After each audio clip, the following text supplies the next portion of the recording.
Thank you, Rabbi Reese, not only for your Divrei Torah, inspiring and informative as always, but also for your hadracha. I'm looking at you through through this in case you can't tell. For your hadracha through these challenging times. It's our privilege to have somebody who's level-headed and judicious in the approach towards the tzibur and towards klal. And I want to make special mention of the what I think are extraordinary and helpful efforts of Rabbi Reese to work together with all parts of the community, not just those who are naturally constituents of the CRC, but also those who stand in perhaps in different neighborhoods or different affiliations, to nevertheless include all the Rabbanim and all the tzibur whenever possible in our deliberations. And I think that's been manifest over several months. And for that, we owe a deep a sense of gratitude to you, Rabbi Reese. Okay, so my topic for today is Konei Hakol. We see in the, everybody who davens says this phrase, and it's not immediately evident what it means. In the Siddur, we read in the first of the brachos of the Shemona Esrei, Brachata Hashem, Elokeinu v'Elokei Avosenu, Elokei Avraham, Elokei Yitzchak, Elokei Yaakov.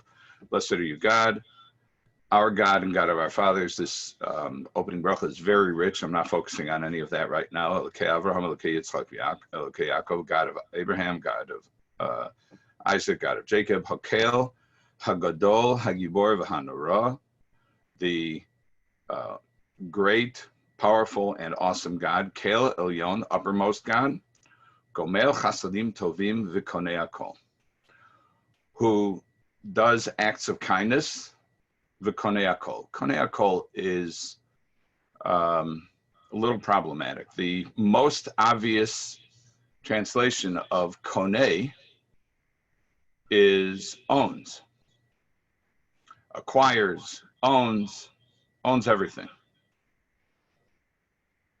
Okay, that's true. Kadosh Baruch Hu owns everything in the real sense. But so what? What's that doing here? If you think of the flow of the bracha, bracha is the great, the awesome, the great, the strong, the awesome, uppermost God who does kindness, owns everything, remembers the kindnesses of the fathers, and mevi goel of nevenehem leman shmo v'yavo. So we're talking about God's attributes and how he treats us. And then we have Konei Hakol, he owns everything. It seems it's problematic. It always bothered me. Excuse me 1 second. Thank you, Rabbi Gelman. The feedback problem has been solved. So we look to Rashi. As a matter of fact, we can use what I affectionately call Rabbi Matenki's Siddur here. Rabbi Matenki, kudos for the new RCA Siddur, and translates it as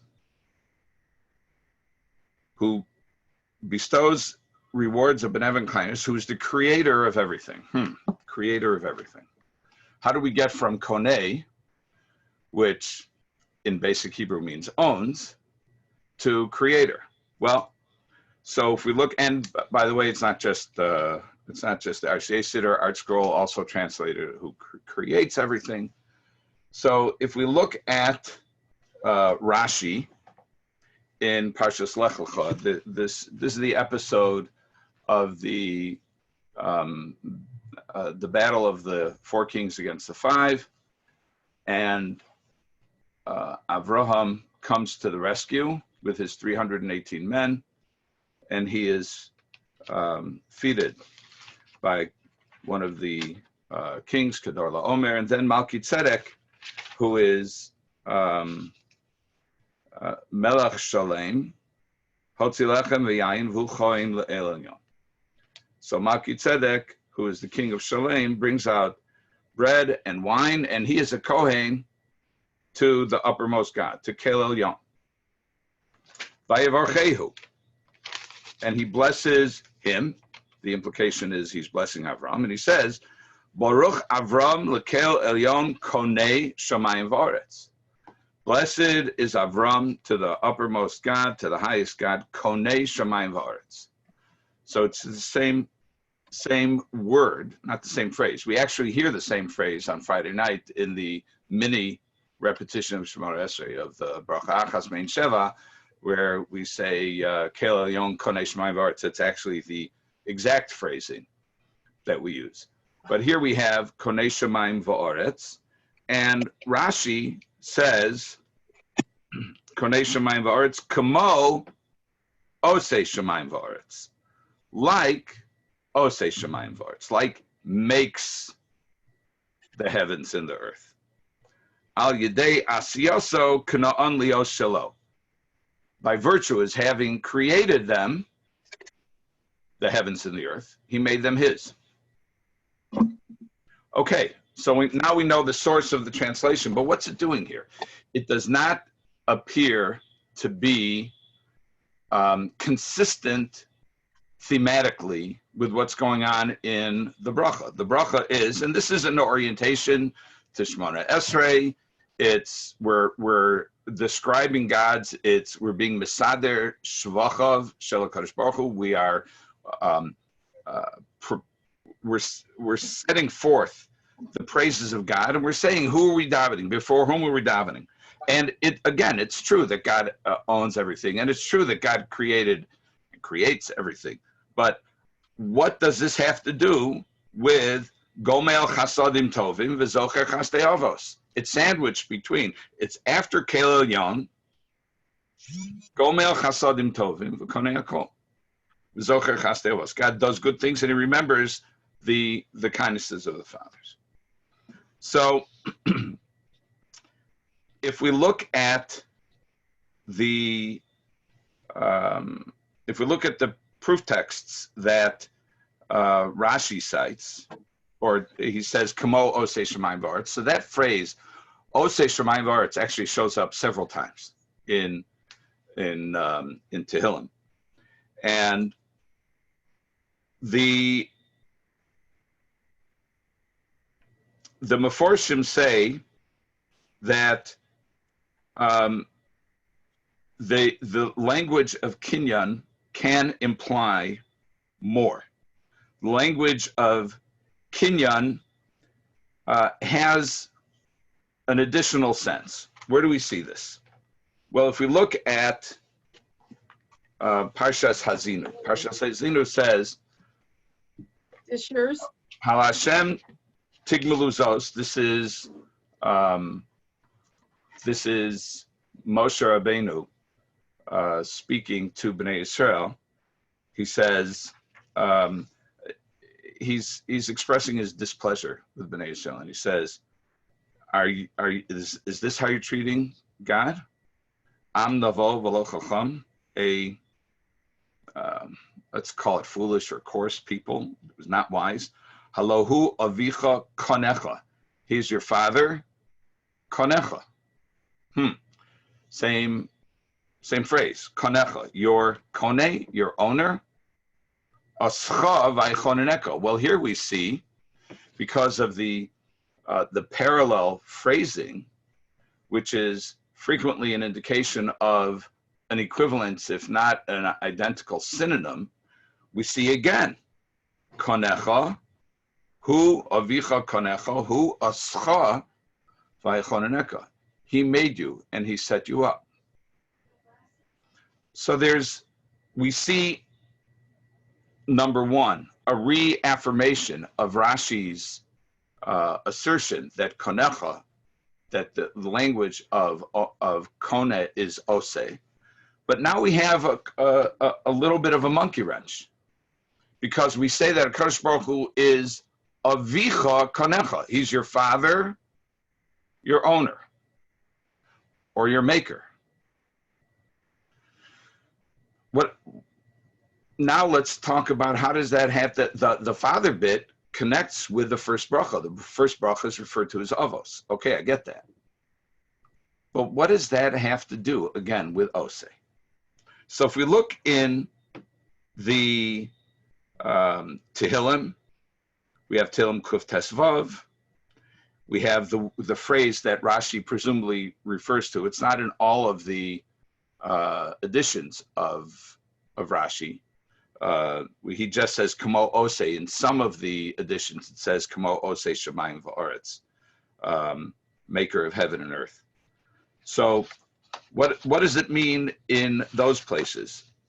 So the Malbim is very strong about this. And he says, let's say, for example, Kotes Vav, which is, we say in Hallel, Bruchim atem la'Hashem osei shamayim va'aretz. That's the pasuk we're quoting here. So he says, Rotz lomar lo kadas hagoyim shehizkir shechoshru sheshamayim va'aretz heim asuyim va'omdim mikvar v'she'en Hashem poel lehem davar. Not like those who believe that the world is kadmon, that the world already existed. In other words, that Hashem, that there is no God, or that there is a God, but he has nothing to do with the creation. No, on the contrary. And it's not that we're left to the Ma'arochos, the constellations, Rak HaMa'arochos Heim Levadam Manhigim Es HaOlam Polim Ba'aretz. So, no, he says, it's Hashem, Osei, Tamid, Shomayim V'aretz. HaKadosh Baruch Hu is, he points out, Shehu Mechadesh B'hem B'chol Yom Ma'aseh Bereishis, that HaKadosh Baruch Hu, and we say this in Shachris also, HaKadosh Baruch Hu is Mechadesh, he renews creation constantly. As the Rambam says at the beginning of the Mishnah Torah, he's Mamtzi Kol Hanim Tzoyim. He causes everything to exist, and if he would for 1 second stop doing that, so the world would cease to exist. So, and then the Malbim continues, and he says, "V'hu oseh hashamayim shemashpia bom hahanhaga v'ashpor sheish bulamata," and he makes the heavens, and he causes the heavens to be mashpia, to have influence on what's going on below. V'hu oseh haaretz umanhig osa b'hanhaga miuchedes hashkochiyis, and he makes the earth and leads it in a providential way. Lefias chus v'maaseh, according to merit and deed, presumably what is appropriate, responding to the merit of the inhabitants of the world. We know that Kodesh Baruch Hu is destroyed Sodom. He destroyed the known world except for Noach and his family in the times of the flood, and brings other calamities. Arguably, we're living through one of those right now. So there is what the Malbim says clearly is Hanhoga Hashkochis is providential.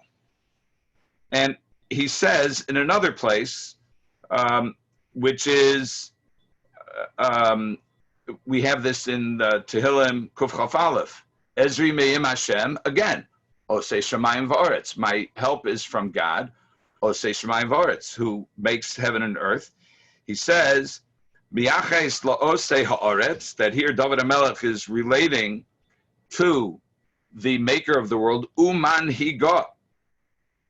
Again, this is the Malbim consistently, whenever he sees this, that HaKadosh Baruch Hu is Osei and Manhig. Okay, so that's has to do with making the world.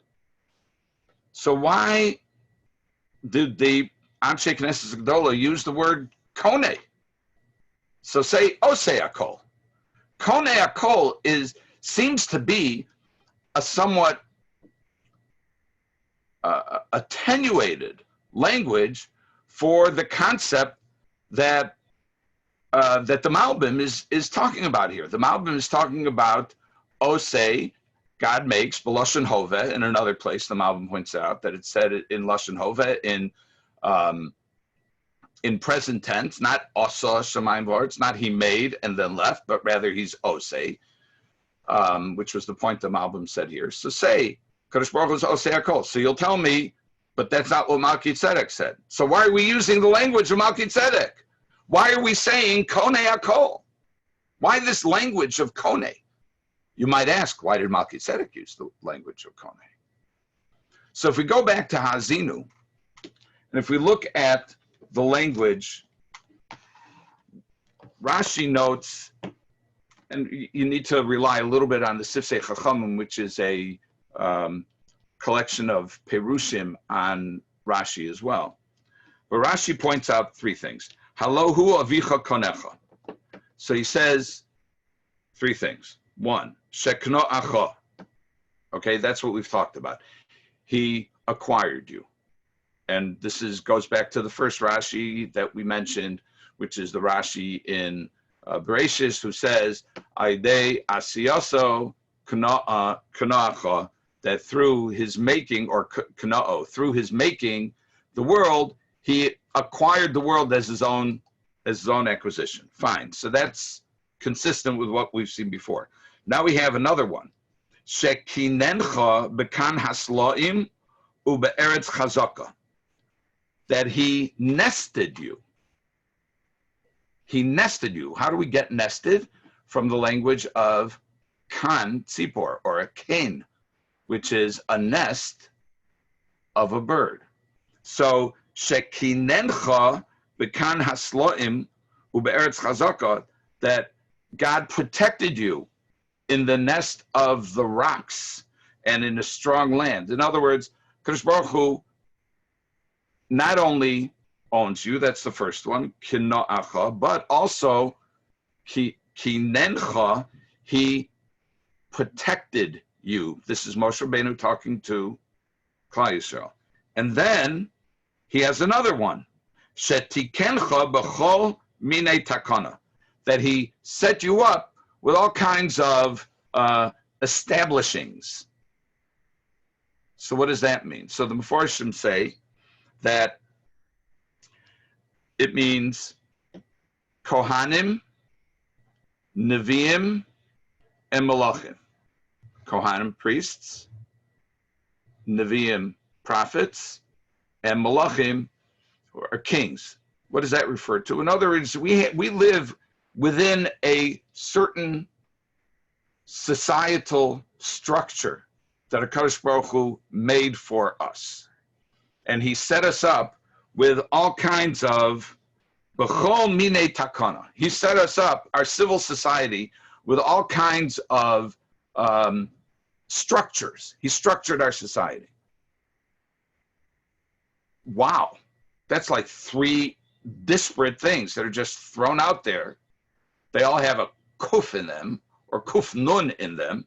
We have kinna echa, kinancha, tikancha. It almost sounds like free association. And the Mefarshim explain that Rashi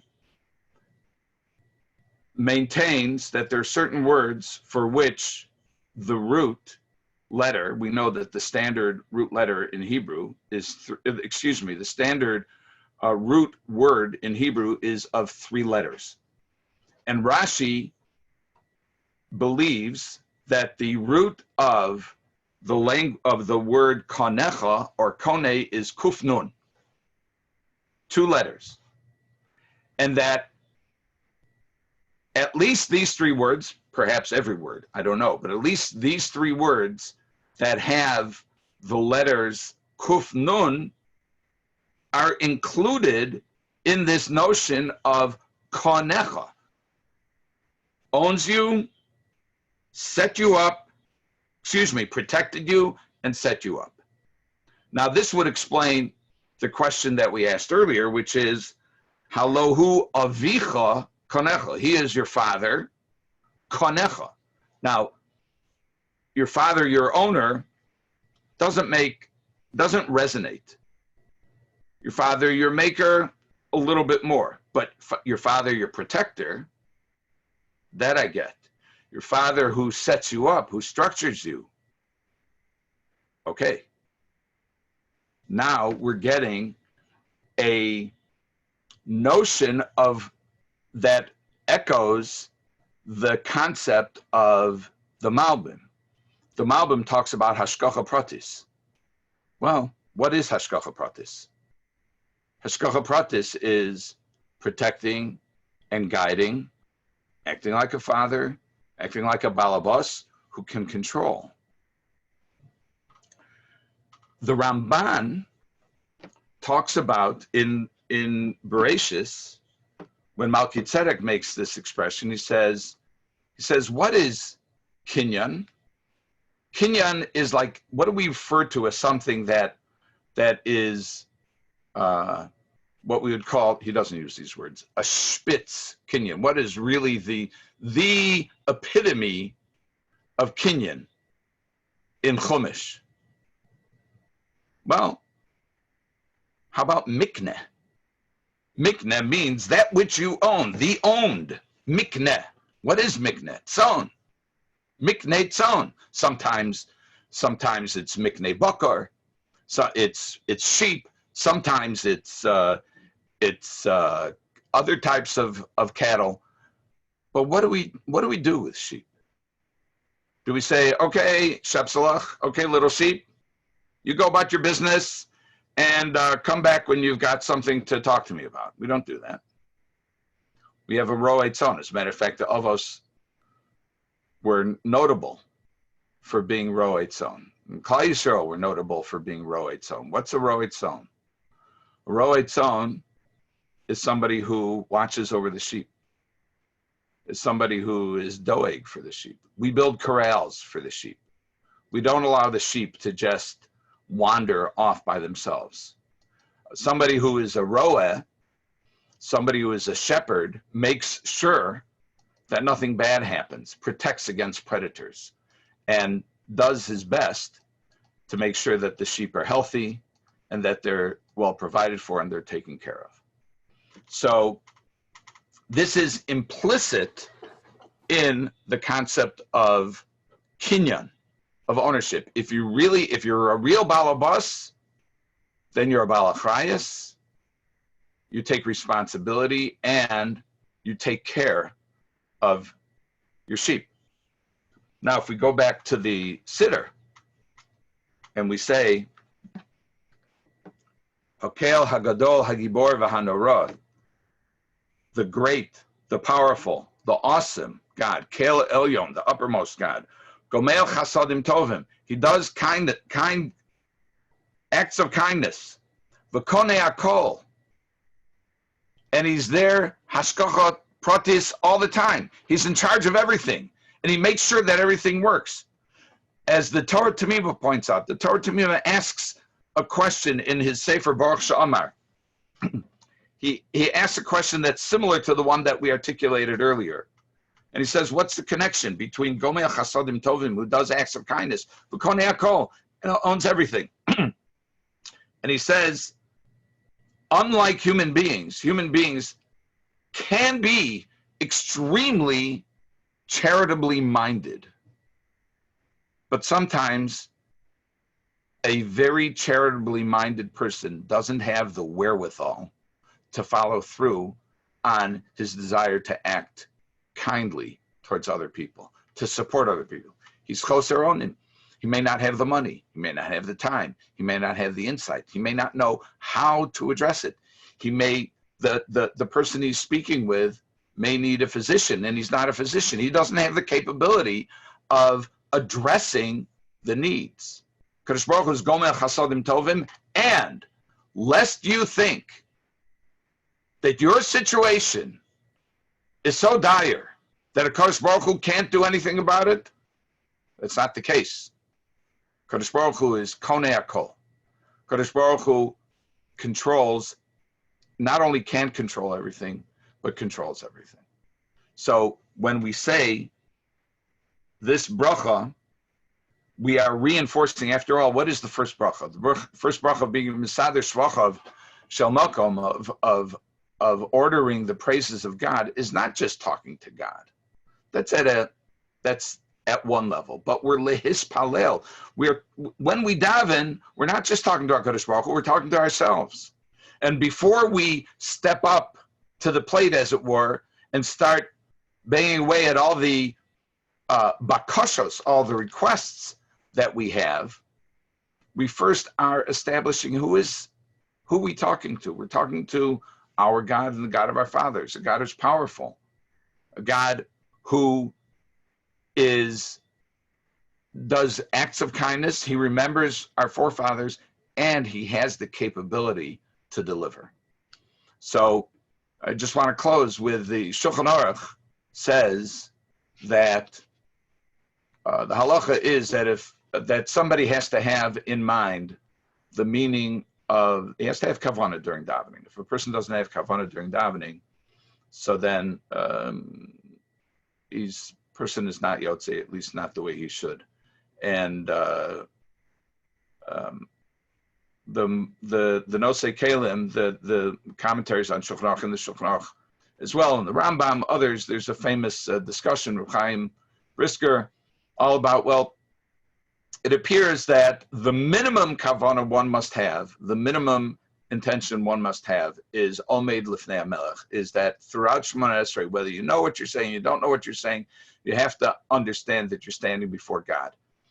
But in the first verse, the first paragraph, the first bracha of Shemona Esrei, you're really supposed to know everything that you're saying. And I suggest that, let's just say, I won't look at it the negative side, but let's say you'll say it'll be a mitzvah min hamuvchar, I believe, an especially well-performed mitzvah if somebody has this in mind when they're davening Shemona Esrei. When you say Konei Hakol, it does mean creates everything, but it really means that HaKadosh Baruch Hu is the master of all, and he protects us, and he structures us, and he looks out for us all the time. Thank you very much.